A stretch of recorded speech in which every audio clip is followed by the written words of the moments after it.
We've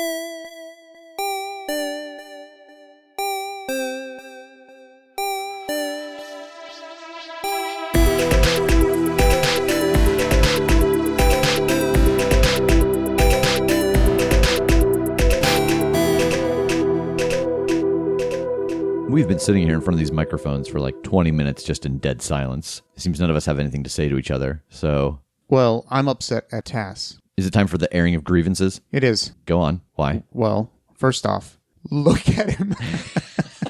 Just look at his smug face. He's not wrong. But also because we haven't played video games in a long while. And We haven't. I'm sad by that. So, Tass, this is your fault. I understand. I keep trying to jump into his favorite games, but for some reason I just can't connect to all the single-player games he plays. It's very hard. Like, I've tried to join TJ's single-player games a couple times, too, and it keeps saying single-player. Yeah, it does. I understand that I'm messing it up, I guess. Yeah. When they make Red Dead Redemption 2 for social play, then I will be all over that. I think with they you guys. are. Yeah, Grand Theft Thoroughbred. Yeah, basically. Yeehaw Simulator. What are all the names we can come up with? The one I've seen is Yeehaw Skyrim. Oh, nice. Oh, that's nice. good. Okay. Oh, boy. If you could see the pain on their faces. Well, what they're thinking. So we are going to be, on December 29th and 30th, we are going to be at Fort Wayne PopCon. We're going to have a booth there. The guys will be running that booth. We'll be doing some giveaways, some events, and then just a reminder that at the end of this month, about a week and a half from the time you're hearing this, that is the entry deadline for the fan art contest. We have gotten some great entries so far. One of my favorite ones is Margaret. I actually showed the real Margaret that fan art, and she died. She loved it so much. So if you're interested in entering that, the deadline is Sunday, November 25th. So while we were away, do you have additional Red Dead Redemption names? Red Dead Dark Souls. Mm-hmm. Call of the Wild. Rudy Tooty Point and Shooty 2. Yeah, You're our best boy. You know what, Jake? You win! You get to say it this week. You win! What's it time for, Jake? I think it's time for the recap to roll. So what you're saying is that, like, every day, like, he's going to take another harm. Yep. And he's just going to keep feeling this pain? Or, like, is it just... I guess I don't know because I haven't done any research on him. It's weak to fire or decapitation, and it has to sleep in its grave on Saturdays. All right, who do we ask about that, if that's a thing? Rev, maybe? Yeah, I guess. I don't know anyone else who's better with, like, creature lore. The thing that I know about vrykolakas, there are not very many of them around, but they're essentially the assassins, because if they can get this poison into you, all they have to do is not be found for 6 days. I was going to get with all of the different science teams and everything, so then that way they can set up a sensory grid around the world for this particular gas. The new piece of information actually that you discover through this is that if you die from the poison of a vrykolakas, that's what you come back as. You guys are kind of sitting around just having a talk, and mid-sentence Tass kind of seizes up, and you actually see for the first time visible green fills his eyes, and he coughs. Jake is awake, and his phone buzzes, and it's a text from Ori. Dude, I've been trying to get intel, and the only vrykolakas that I can find anything on is new to the ranks. They say he was raised by Grigori a few months back at an old theater that burned down. Damn it! Oh, shit. It is around 3 o'clock in the morning, and you have received this text message from Ori, so what are you going to do? Like, you going to wake everybody and tell them, or...? No. Because Tass needs to sleep and TJ's not here anyway. No, I think that I would probably just try and do whatever legwork I can by myself until people wake up. And by legwork, I don't mean moving anywhere at all. I just mean like Googling, like seeing what I can figure out about the building after we left or where that guy's body was taken or anything like that. So that when people do wake up, I can just be like, hey, I got a text from Maury. It's the Halifax. Here's what I know about it now. Let's go. Roll investigate a mystery. I should stop investigating mysteries. Or I should figure out how to get my tough into investigating a mystery. I assume you go down to the library and flex for whoever's behind the desk. Yeah. That's a 5. Oh, no. Yeah, you search around on your phone for a while, and really the only thing you can find, of course, is the obituary for the lighting designer who died at the Halifax that kind of sent you guys there. Did that level you up? That did level me up. So what are you going to take? I'm going to take +1 to tough. So that's one of the basic improvements still. I can get +1 tough to a max of +3, which is what I have now. Nice. Oh, wow. And you have advanced kick some ass. I do. So hopefully I start really capitalizing on that. Just a night, because isn't one of the options just double damage? Yeah. Completely hold the advantage. Everyone gets +1 forward. No harm. Double damage. Or you rout the enemy. You drive them away. Nice. All right. So it's about 8 o'clock in the morning now, and TJ wakes up from the floor of the science lab. Tass wakes up from Rev's couch. What are you guys doing in the morning? Well, I didn't bring any of my stuff, so I'll probably have to go use Rev's toothbrush and, You notice that his master bathroom actually has a ward on it. No one is able to go into it except him. Clever girl. I'd make a dope breakfast before people woke up. Okay. Some fat French toast and a bunch of eggs, bacon. Yeah. Oh. I'm pretty much just getting whatever cold coffee is left. I look like a wreck. I'm just like watching monitoring stations and everything and doing shifts with other science people. Jake, did you sleep at all? No. You shut up. No, that's what I have to say. I like this breakfast, but I don't like the vibe you're giving off right now, man. I throw a plate of bacon and eggs at him. I got a text from Ori, actually. He says that there's only one vrykolakas in play right now, and it was raised at the Halifax. I think that the lighting designer that died there might have been turned. What? Yeah. I couldn't really find out anything else about what happened there, like, since we've been gone. I'm already moving around the room, like picking up my guns, loading, checking, getting everything in order, and like clearly getting ready to leave. I assume that you're doing this so fast that you're actually loading your breakfast into it. Yeah. Putting sausage links in the shotgun. Yeah. I'm very tired still, very groggy. You gotta eat something, dog. You are already looking pretty thin. I'm trying to answer you as I'm loading my gun, but there's bacon in my mouth. Yeah, okay, good. But yeah, I mean, other than that, once we've eaten something and are ready to go, I'm ready to go. So yeah, you guys pack up and head out. I'm going to call TJ on the way, say, meet at the Halifax. It's on. I will get it, and I'll start getting all my stuff. I was thinking that since this is a gas-like monster, that we should have gas masks of some sort. I like the abbreviation of GASKs, though. Yeah, gasks. TJ, how are you getting there? Public transportation. Awesome. So you guys roll up in Jake's car. The license plate flips. And as you get out of the car, you see TJ across the street getting off of the bus. He has a very large duffel bag over his shoulder, and he's wearing a gas mask. And this is Indianapolis. Okay, yeah, I'll buy it. Do you have 2 more of those? Yes, I do. I'll take it and kind of like put it on the top of my head, like ready to pull down when I need to go in. Well, Ori texted me back. He said that the only vrykolakas in the field right now was, to quote him, raised by Grigori a few months back at an old theater that burned down. And he didn't know if that would ring any bells, but it rings a very, very loud bell. I have pulled the mask down and am walking towards the entrance. You know, this is a skeleton, what is left. It's going to be the first floor. There are some remnants of the second floor. And other than that, from the outside, you can't tell what has survived. So it kind of explained to me where you guys are going. What are you doing? I've got in my head that I want to check out this basement again, like where we found the ley line. On the way to that, I want to be looking for footprints or any sign of anything moving through here recently. What are you guys doing? You just kind of following? I am not going to try to investigate anything else. I'll use the vacuum sensory device and start vacuuming up the air to see. The air, yeah. Okay. So Tass, roll investigate a mystery as you kind of try to pick your way back to where you remember those hidden set of stairs being. Okay. That's a 5. Oof.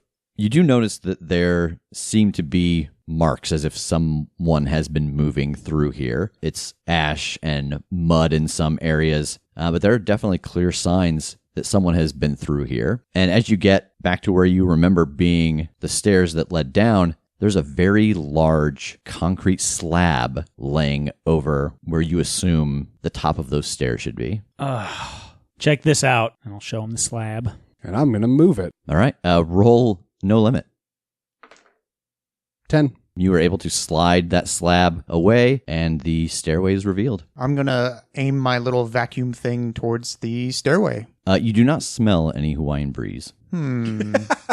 But, and just to clarify, it is not a thing made of gas. It is not just constantly putting this gas off. It spit that gas out at Tass to get him sick, but it's not just a trail it leaves. Oh, okay. I guess I'll go down the stairs then. Yeah, I'm going down. All right. Shotgun up and ready. Not first, he's not. I'll go down first. Like if TJ just starts to go down, I'm going to like grab his shoulder and be like, well, now hold on a second. I Pull think him back there's a little. clearly a Three Stooges like Like a of all of us. kerfuffle at the top of the stairs. Shoulders are Yeah. just like jammed in, like, yeah.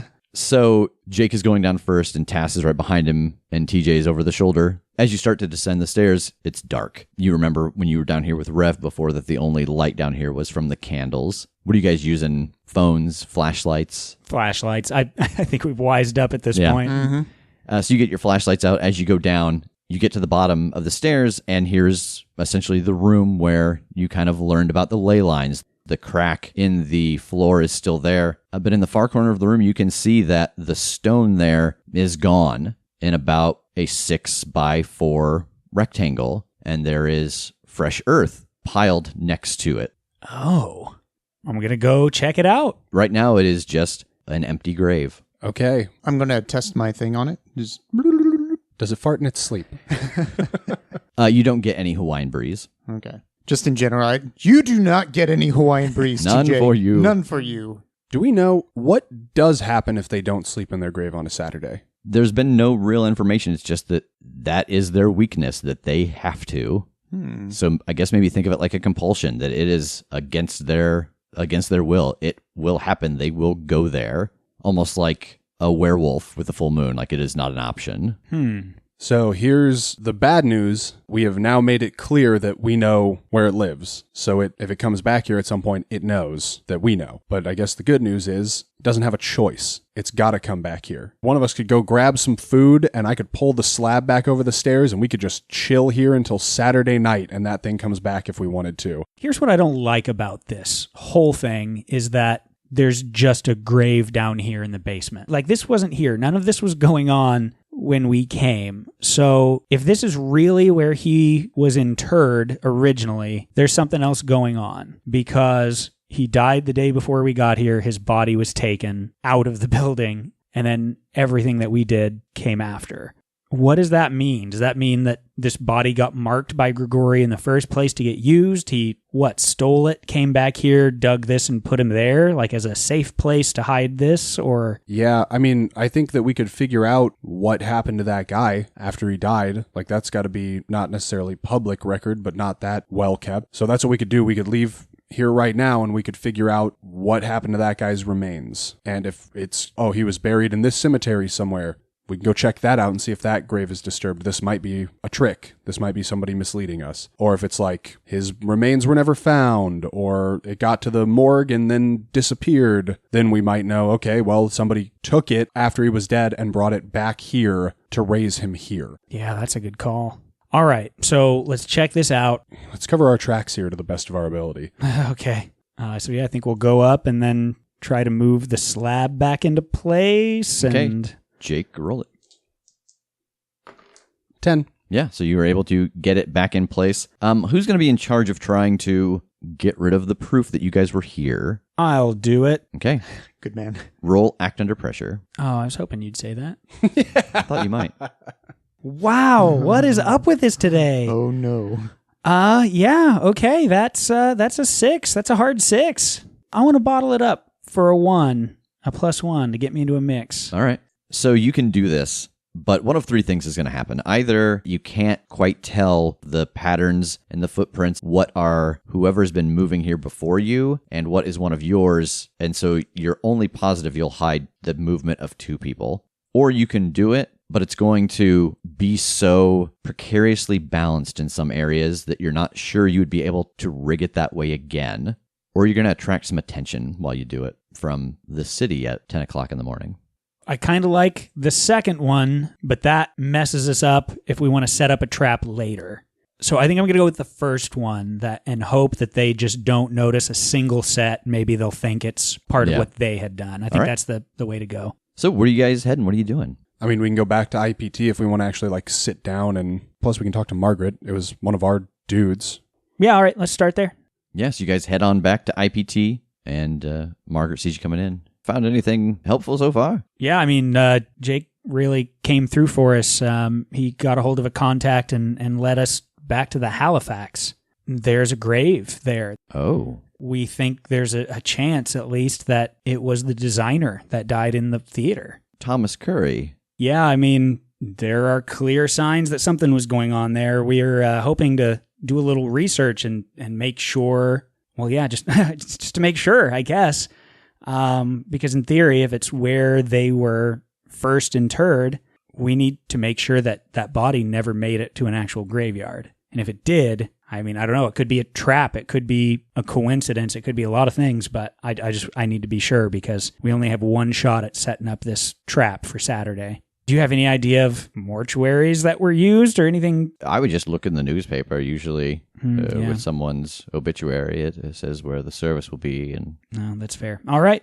We're going to do a little research. I don't think that you have to investigate anything to find this, but you do find that his funeral was held at a small place about an hour south of town. He was survived by his sister, Kimmy. All right, I guess. What do you guys like? Do we want to talk to the sister first, or do we want to head to like the cemetery? Well, I mean, they would have buried something, like unless we're going to actually go out there and dig up the body. I was going to say cemetery, so I was going to say we go see if there's a grave for that dude there, and if it looks like it's been disturbed. Okay, yeah, well, let's do that first. Is there anything in particular you guys want to do or talk about on the way there? It'll be about an hour to get there. Get some road snacks. Go get some combos from the gas station. Got to get me that sweet Mountain Dew live wire. Jake, roll luck. For my phone to keep signal and we don't get lost somewhere in southern Indiana. Good news. Boxcar. Oh, yeah. No, that was just for traffic conditions on a Friday around Indianapolis. That's a good call. So, yeah, you guys get down to this small church. It is about noon now. I'm so mad I just wasted that roll on that. Of all things. Well, you know what? But that included getting snacks. Oh, good. Yeah. Nice. So I think it really paid off in the end. As you guys roll up, there is a small church at this address, and you can see that there is a graveyard out behind it. Out front, there is a little blue car parked, and you can see an older woman carrying some things back and forth from her car to inside the building. That's the only car here? Yeah. I guess we'll approach that woman then. Oh, hello. Hello, how are you? Good. Can I help you? Yes, we are here to pay respects. We missed the service for someone we know, but we wanted to come visit the grave. His name was Thomas Curry. Do you know where his plot is? Oh, do you know, does he have family here or? He had a sister named Kimmy, but I don't honestly know a lot about her, and I don't know if his parents were buried here. She ran the funeral, didn't she? I don't know. We couldn't make it to the service. I learned sort of third hand about this. I think I remember that she was the one who was in charge then. It should be out. I would search over on the far left side. That's where a lot of the newer families are. I believe that she came in and she bought 2 plots after his passing, one for each of them. Oh, okay. Thank you so much. Yes, of I'm course. sorry, what's your name? My name is Stephanie. Oh, it's nice to meet you. I'm Jake. Oh, hi, Jake. Do you work here? Yes. Oh, what's your role? Oh, I run the funeral services when they need to be had here. That's very nice of you. Oh, yes. That's a wonderful calling. Well, I mean, if you have the opportunity to try to make someone's day a little easier when they're dealing with something very rough, I find it's very rewarding. You're a good person. Well, thank you. Thank you so much, and I'll start to move on. All right, so you guys head back towards the graveyard behind the church, and you go to the area that she specified, and you do find a gravestone there, but it does not seem that the earth has been disturbed. And then there is a empty plot next to it that is Sans headstone. I want to check out that empty plot as well. Roll investigate a mystery. Snake eyes. That's like a 4. It's not like a 4. It is a 4. Yeah, you don't find anything unusual about it, but you can tell that the condition that the grass there is in, it's the same on both sides, on the empty plot and this plot. Okay, so yeah, it just seems like nothing has been disturbed. Correct. Okay, maybe that is all we need to know. if this has clearly not ever been dug, then yeah, it could be right. That could be him. Let's go back. I want to talk to Stephanie again. Okay. And before we leave. Oh, hello. Hi. It's just odd to me. Was his plot never dug up? No, it was not. Oh, why? Did they not find a body, or? I don't know exactly. I just know that it was a large photo that they used, and everybody kind of left gifts for the sister. I remember her saying something about him wanting something unconventional done with his body. But I couldn't tell you what it was. Okay, appreciate it. Thank you very much. Of course. Yeah. All right. Okay, we're cooking. Let's do this. Mm-hmm. I imagine just without taking a step, you just 180'd from her. Oh, thank you. All right, let's do this. And she's like, what? Let's kill this guy again. Oh, yeah. I think we need to head back to the IPT, get some gear, and then head back to that place and set it up for this guy. Yep, I agree. Same. All right, so you guys climb into the car, and you start to pull out of the church, and the car is handling funny. You notice right away. Oh, well, then I'll just, stop before we get out of the lot, I guess, and... I'll take a look at it. All 4 tires are flat. What? Slashed flat, or... Roll investigate a mystery. I assumed TJ went, they're all flat, and then I said slashed flat, and then TJ said...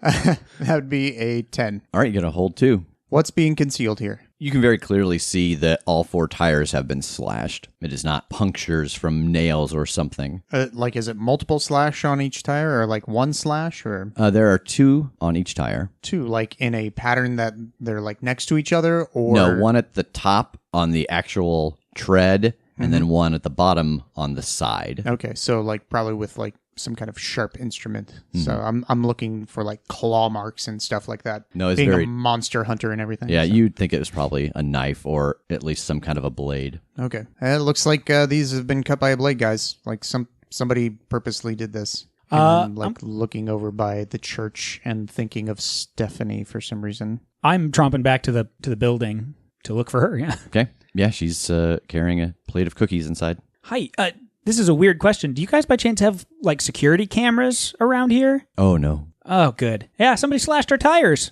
In the short time you were here? Yep. Well, that's strange. I didn't even see anyone else come. That was going to be my next question. If anybody else had been wandering around or if anybody else works here. No. I mean, yeah, other people work here, but I haven't seen anyone in the, 4 minutes you were here? Yeah. As he's talking to her, I just want to try and get a read on her. Like, if I think that she's being honest, if she looks shifty, or if when he asks if anyone else has been here, does she look somewhere for a moment, or anything like that, you know? Okay. This is going to sound leading. I promise it's not. But roll read a bad situation. Okay. There's not really a good sense motive in this game. 9. So you get a hold 1. I guess, are there any dangers we haven't noticed?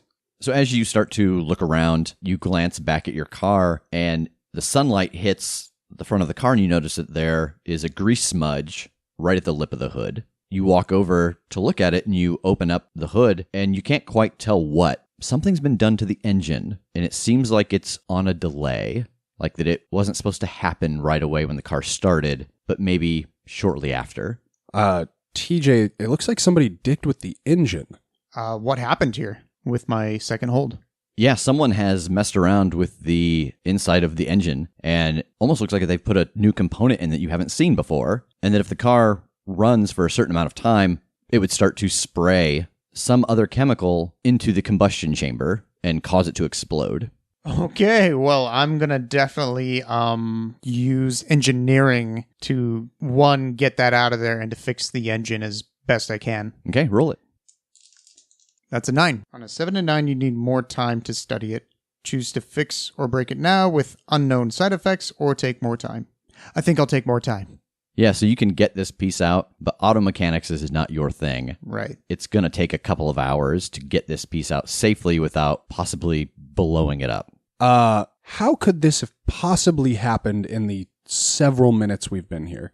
If this is some shit that's going to take you a while to fix, like, who could have done this? I mean, I guess the engine might have been there for a while. The tires sure weren't. What if somebody had done this earlier and somehow slashing the tires was done to stop us from going and triggering it? No, that's too much. No, that sounds like right to me. So, yeah, I mean, if this was meant to pump something into the car that would cause us to die, why would they want to slash the tires so that we couldn't drive and let that happen? And I'm kind of looking back at Stephanie again. I mean, yeah, I guess we can go back over there and, hey, Stephanie. Yes. So you didn't see anybody around at all, let alone close to our car, right? No, but I mean, I was inside laying out cookies. Yeah. Is there anyone else who would ever have a reason to be here? Like, just at this time of day? Oh, sure. Lots of people. I mean, it depends on what's going on that day. The families come in early for funerals. We have service on Sunday and Wednesday. The pastor comes in oftentimes to prep his sermon or, meet with the people for counseling. Do you have an on-staff pastor? Yes. What's his name? His name is Father Smith, Martin Smith. I'm going to pull out my phone and I want to send a text to Ori and say, you been in town recently? There's no instant response. The thought occurs to me that, like, someone who might have known what was happening and that we were about to die and could get in and get out could have been Ori. That Ori could have just teleported here, cut our tires, and gotten the hell out, like, because he heard them saying, like, we're going to blow up their car. Yeah. I'm just curious if it's him, but that's the only way I can think to phrase that innocuously, so I will wait for that answer in the meantime. Stephanie, is there an auto shop around here where we could go grab some new tires? Yeah, there's one. I think it's about 20 miles down the main road there. Oh, man. What? We have different definitions of around here. I guess being from a city, I'm used to a block, not 20 miles. Oh, no. Welcome to the country. Yeah. Okay. Stephanie, is there any way I could maybe bother you for a ride? I'd pay for gas and a little extra for your time? Yeah, but it'll be a little bit. I need to finish setting up before the family arrives. Oh, yeah, that's fair. I mean, I can just teleport back. I can teleport to the dealership.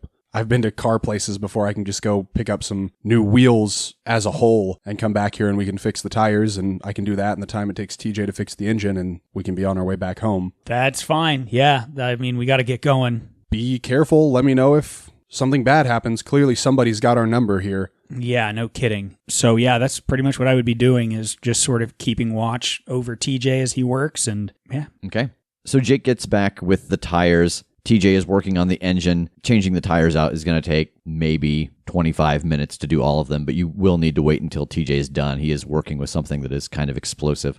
So it's about 1:30 now. TJ is about halfway through fixing the engine, and more cars start to show up, and it must be the funeral that she was talking about. Is there anything you guys want to do while you're waiting for TJ to finish this? I mean, really just try to stay out of the way of these people as much as we can. Yeah, try not to cause a kerfuffle. Yeah. I might go peep that grave again and see if anything changed. Yeah, nothing looks different out there. Okay. So it gets to be about 3 o'clock, and TJ has finished with the removal of this component in the engine. You guys start to change the tires. Not a hard task. So you're back on the road about 3:30, headed towards where? IPT. Jake, roll luck.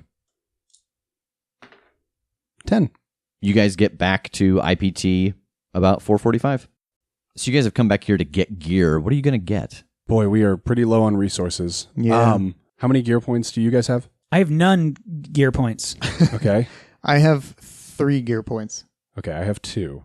One of the things that I know one of the playbooks has, the Flake, has a garrote. So if this thing needs to be decapitated, I feel like that's a good way to do it. Like, especially for me, if I need to essentially grapple with it and get a garrote around its neck and, like, no limits its head off, I could do that. Yeah, I like that. But that thing does 3 harm, so that's 3 of our 5 down right there. Because the other thing would be like a flamethrower, which is also a 3 harm weapon, it looks like, and we don't have enough to buy both of them. Something fiery would be delightful, just in the sense of, let's mow the thing down, even if we get its head off, and then also set it aflame. Just really, really get this guy. Just want to get him got with what we get to got him. You got it. Sweet. Can we run to the corner liquor store? Go on. Just party time, or? Yeah, and just get... Oh, are you guys going to start the wake early? Wrecked. Yeah. Oh, boy.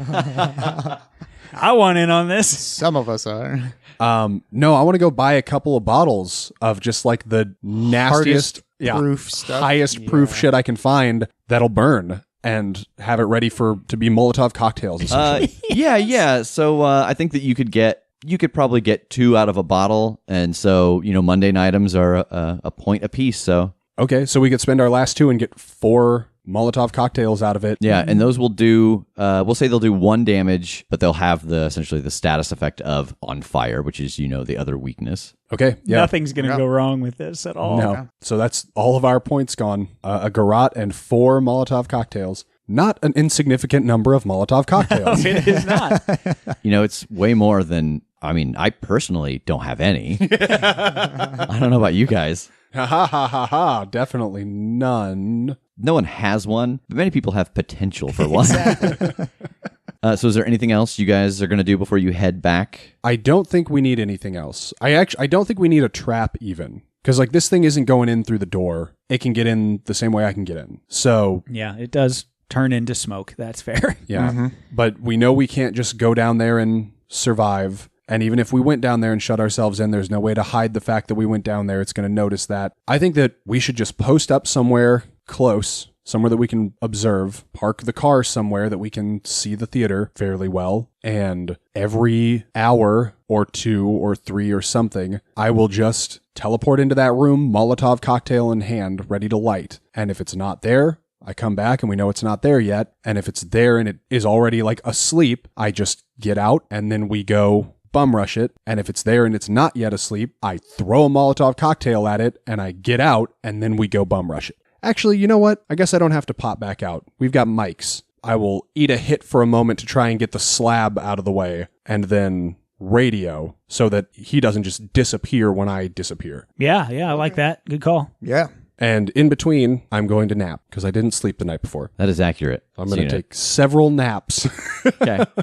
It's so beautiful and simple, and I love it, and let's just do that. It sounds good. I would say we don't even take the car with us. Keep it at IPT and take some public transportation. Yeah, clearly somebody knows what our car looks like. Yeah, I'm a little scared about that. That's a great point. Yeah. So before it sounded like you were staking out in the car. Where are you staking out now? That's the question. What is a place nearby that we can see that we will not be seen and we can just stay there for maybe 36 hours if we have to? Hey, we could always try to call in a favor with Eddie and Jeff and use their maintenance truck.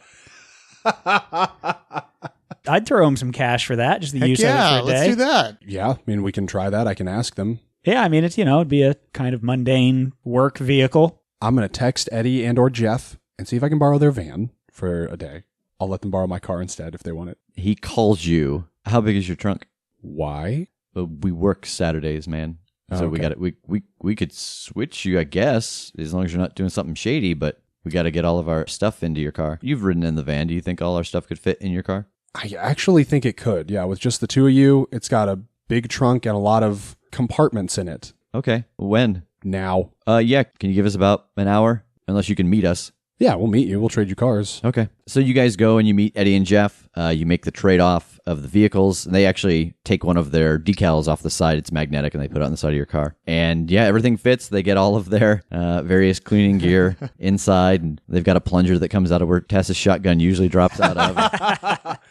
And you guys get to the theater around the corner, park the van. What time do you want to basically post up? As soon as possible, I think. Okay, so you guys will be there by 6 o'clock on Friday night. Okay. Should I do a pop-in right now when we get there? Yeah, I don't think it hurts. There's always the chance that it's, get here early and scope things out itself. So yeah, it doesn't hurt. I'll do that pop-in. What are you using as your light source when you come in? Nothing right upon entry. I want to get in there in the dark and give it a second to see if I immediately hear movement or anything. I don't want to pop in with a light source and he just laid down. If the dark might do me a favor for a second, I want to let it. So I want to pop in with no light and give it a 5 or 10 count, see if I hear breathing or movement or anything, and then just use a flashlight.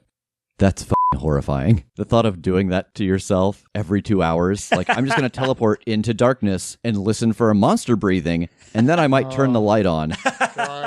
If Rev had been in the funhouse, that would have been his nightmare. I have to go. I'll see you guys later. If I may, the first time before you start to go in, hey, Teach, can we borrow your goggles? Yeah, I guess so. And I set them to night vision, and I hand them over to Jake. This is a streets ahead idea you've had. Thank you. You're welcome. I'll do that instead. I'll wear night vision goggles. All right. So you're going to do a pop in at 6 o'clock? Mm-hmm. So you teleport into essentially this tomb. You listen. You don't hear anything. I'll slide on the night vision goggles. You don't see anything. Okay. Do I have like a clear sight? Like I'm like, there's nothing in here? Or could I be missing something? Where are you teleporting into? I would be teleporting into the corner directly opposite the grave. So from there, can I see if the grave is empty? No, you'll have to walk up on it. The room is large enough that you can't see down into the hole fully from this far away. Okay. I think I would hug a wall. I think I would kind of take the long way around instead of cutting the diagonal, because I also can't see the stairs, right? Correct. Yeah, so I want to kind of stay away from and with my back to a wall, kind of like hug my way around the room until I can get to where I can see in the grave and see if it's occupied. Roll act under pressure to sneak around the outside of this room and not make noise to see what's in the grave. Boxcars. Yeah. So you cross around the room very quietly, holding your breath, and you peek over the edge of the grave, and it is empty. Okay. And I want to look toward the stairs. You don't see anything. Cool. I'm going to test the mic real quick as is with the slab up. I want to see if I can even get reception just through it. Yeah. Okay. Excellent. And then I'll pop back into the van. Okay. It's still empty. I can get signal down there through the slab. So if I go down there and it's down there, the first thing I'll do is let you guys know that it's there. So you can start moving, and I'll work on the slab in a moment. Sure. I assume you're going to hit with Molotov, then work on slab? Yes. Very good. So I guess if we're in a technical order of operations, step 1, hit it with a Molotov. Step 2, radio that it's here. Step 3, try and move the slab without dying. Step 4, profit. Yeah. And now, and I go to sleep. Okay. Does anything in your pattern ever change? Does anybody do anything throughout the course of the night or Saturday while you wait for this to happen? I don't think so. I'm going to use a little dry shampoo at one point. So I think what we get next is a bit of a time lapse of you guys in the van. TJ and Tass are talking. Jake's watch goes off. He wakes up. He teleports into the tomb, and he stands in that silence. And then he puts the goggles on and finds the empty grave, teleports back. And this happens a couple times, and as Jake is leaving the fourth time, TJ turns to say something to Tass, and he sees pain wash over Tass's face, and then a small trickle of blood comes out of the corner of Tass's nose. And he glances down at his watch, 12:01 a.m. on Saturday. And the time lapse speeds up as the day pushes on into Saturday and through Saturday. You guys eat, you play cards, you take naps, you send emails, and every 2 hours, Jake vanishes, checks the grave, and comes back. And every time he comes back, the pause before anyone says anything gets longer and a little more uncomfortable, and the day goes, and it goes, and it goes, and then it stops as Tass grimaces in pain and coughs blood into his hand. And it is 12:01 a.m. on Sunday. I'm going to just kick the door open of the van and just go stand in front of the Halifax and just stare it down. So as you get outside of the Halifax, it is minutes after midnight. Roll read a bad situation. And that's a 10. Okay, you get a hold 3. Are there any dangers I haven't noticed? You notice a figure coming through the rubble out the front door, and you recognize the shape on its face, this long beak. But it is odd to say that this is the most dangerous thing because it seems not threatening as it approaches you. Oh God, I think I'm just almost stunned. Does it look like is it looking at me? Does it see me? It doesn't yet. Okay, just as quiet as can be on my throat mic. I think it's here, guys. I'm right out front. What's the biggest threat? Nothing here seems dangerous to you. The building itself is in disarray. You can't imagine that you guys were in there with any kind of safety, but nothing about this figure reads as threatening. Oh, son of a bitch. I'm going to pull out my pistol and walk straight up to him. I don't have it up. I don't have it, aimed, but I'm just running up. Hey, who the hell are you? And you see that when you speak, it stops and looks towards you. You see the mask and the dark hoodie and the bandages, but it doesn't seem right. You almost feel like you're looking eye to eye with this, and that's not your recollection from before. Who are you? And you hear muffled sounds coming from underneath the bandages. I'm going to stalk up to him. I'm going to have the gun kind of halfway up, and I just want to slap that mask from underneath, like up off of his face.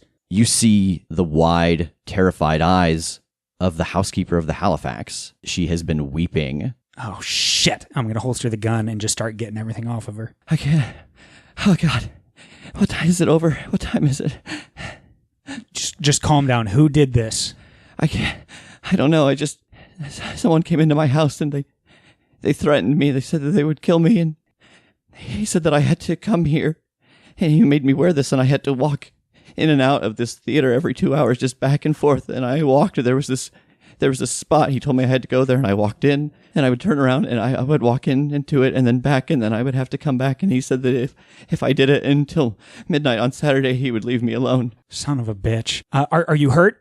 I don't know. I need to lay down. Yeah. Just come here. It's all right. You're fine. You're gonna be fine. Yeah. I'd just be getting all of that haggard stuff off of her and checking her over, and using medic if I needed to, and just making sure she's okay. Yeah. And so you start to check her out. The two of you come out of the van, and you see that he is crouched over this person on the sidewalk, and she's a little beat up, but you're able to help her. And a little bit of time passes, and you're able to get her kind of up and comfortable again, and talking more clear-headedly. You're okay. You're going to be fine. Do you think he'll leave me alone? I did what he asked. I do. Okay. Was he dressed like this when he came to you? I didn't see. He was behind me. How did he talk? What did his voice sound like? Was it gravelly? Was it a man's voice? A woman's voice? He had an accent. I think it was like, it sounded almost English, but it wasn't quite. I used to see the plays when the Halifax was open, and you would hear them do that kind of dialect, but he had an accent. It didn't sound like an islander. It was definitely more of a... Did it sound British? Did it sound... British is the closest thing that I could say. Okay. All right. Did he say, "Hello, governor"? And then he picked my pocket, and possibly another one. Because you got to pick a pocket or two. Do we want to try to keep her at IPT for a while just to keep her safe? I think she's going to be fine, honestly. It couldn't hurt. You didn't breathe in any gas, did you? No. Okay. Yeah, I assume then that his work with her is done. And it's not because your fault. I knew that things were happening. I talked to the news about the strange things that happened at this theater. Look, honestly, it might be, but that's not your fault. You were doing what you thought you needed to do, and you did right. You got through this, and you're safe. So you can come and stay with us if you want for a while. Do you it'll make you believe feel me? safer. Yeah. Nobody would believe me. No one's going to believe this. No. We'll believe you. We absolutely believe you. And she starts to cry. You're able to lead her to the vehicle and take her back to IPT. And Margaret is like, "Yes, of course.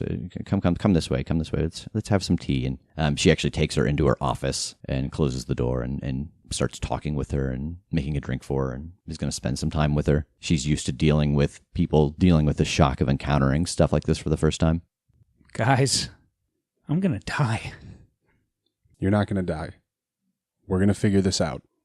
We have dicked up a lot of things, but we have always come through in the end, and we are going to come through in the end. I'm just going to go up and get some air. And I think I kind of pointedly break off from the group and just go up and look out over the skyline. It's unusually quiet, and because of the time of the year, you can see the sky pretty well. Yeah, I think I'm just up there having a good shame-filled cry at getting duped and just looking out, hoping for anything, hoping for inspiration, hoping for a direction. Roll Trust Your Gut. I am going to use luck. So you stand on the roof of the IPT. You look out over the city, and you've been so deep inside of this thing trying to focus on how to deal with the moment that you haven't really gotten a chance to take a look at the bigger picture. And something about being outside always helps you with that. And you remember seeing Jake's text from Ori in your head. Jake, could you hand me that paper? You remember waking up very groggy and Jake telling you about the message that he got from Ori, and it strikes you that it was a text message, but it was very weirdly spaced. It wasn't like a full text. And so you run back down inside and you grab Jake's phone out of his hand and you open up the message from Ori, and you realize that you should read the first letter of every line break. And as you do, the message reads, "Don't go.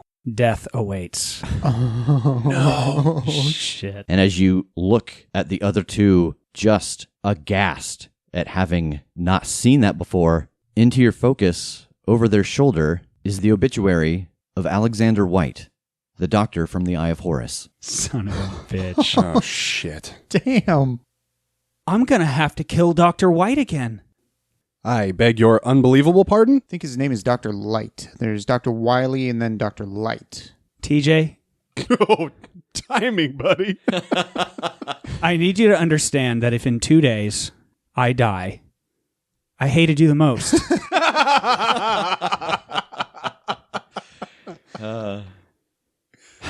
And I'll hold up the phone again and show him the text. And I'm going to point over at the obituary. It's Dr. White. We got him killed. He was brought back. He's the vrykolakas. Okay, so we know exactly who it is, right? So let's find out where he is. Well, we know where the grave is. I can teleport us there. Oh, good call. Yeah. Okay. Do we want to go straight to his grave or just to, like, the cemetery? I say straight to the grave. Okay. All right. Roll it. 10. So you guys appear in Michigan at the gravesite of Dr. White. There's a faint silhouette from the lights of the church, and there's someone sitting, leaning against the gravestone. Do they seem to, like, react at all when we pop in? They look up. I'm going to pull out my flashlight and see who it is. TJ, roll read a bad situation. Oh, woof. That'd be a 4 with a snake eyes.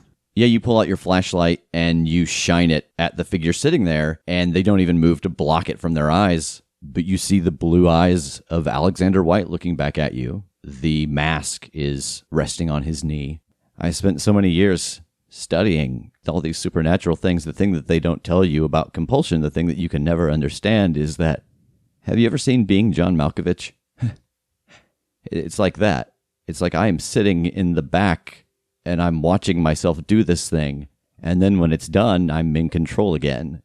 And you just have to live with what you've done. But the commands still come and you have to carry them out. But you get these horrible moments of being yourself again. Listen, man, if you had done this on purpose, I wouldn't be mad at you. It's my fault you died. That's on me, 100%. So I get it.